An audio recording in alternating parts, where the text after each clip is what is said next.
The year is 1916. Europe is engulfed in the Great War. On the seas, a different kind of battle rages, a contest of steel and strategy.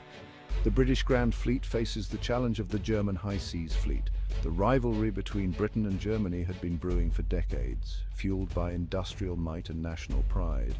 The construction of the first dreadnought battleship by Britain in 1906 ignited a naval arms race. Germany, determined to challenge British supremacy at sea, responded in kind. Control of the North Sea and its vital shipping lanes was crucial. Britain, an island nation, depended on its navy for survival. Germany, seeking to break the British blockade, prepared for a decisive naval engagement. The stage was set for a confrontation that would determine the fate of nations. This was the backdrop against which the Battle of Jutland, the largest naval battle of the First World War, would unfold. At the helm of these mighty fleets were men of experience and ambition. On the British side stood Admiral Sir John Jellicoe, commander of the Grand Fleet. Jellicoe, a cautious strategist, carried the weight of Britain's expectations. His opponent, Admiral Reinhard Scheer, commander of the High Seas Fleet, was a bold leader. Scheer sought to strike a decisive blow against the British. Caught between these two titans was Vice Admiral David Beatty, commander of the British battlecruiser force. Beatty, known for his aggressive tactics, craved a decisive victory. These were the men who would lead their fleets into the crucible of battle. The Battle of Jutland was a clash of titans in terms of technology. The warships that faced each other were marvels of engineering. These were the dreadnoughts, the super battleships that ruled the waves. The British Grand Fleet boasted a formidable array of these steel behemoths.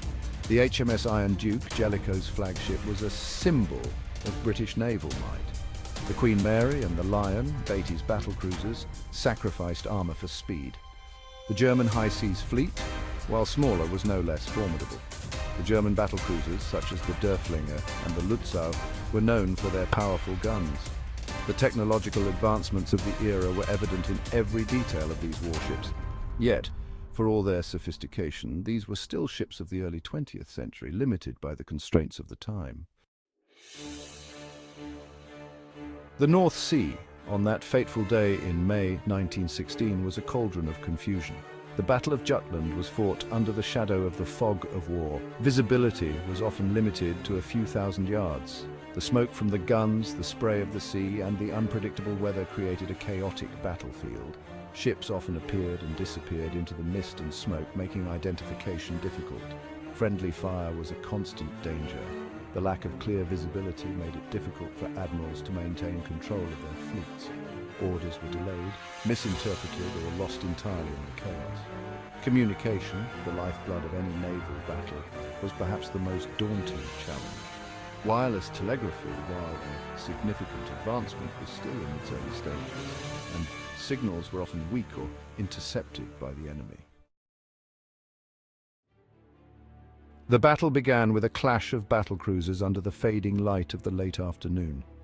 Beatty's force, scouting ahead of Jellicoe's main fleet, encountered their German counterparts. The ensuing engagement was a brutal duel of speed and firepower.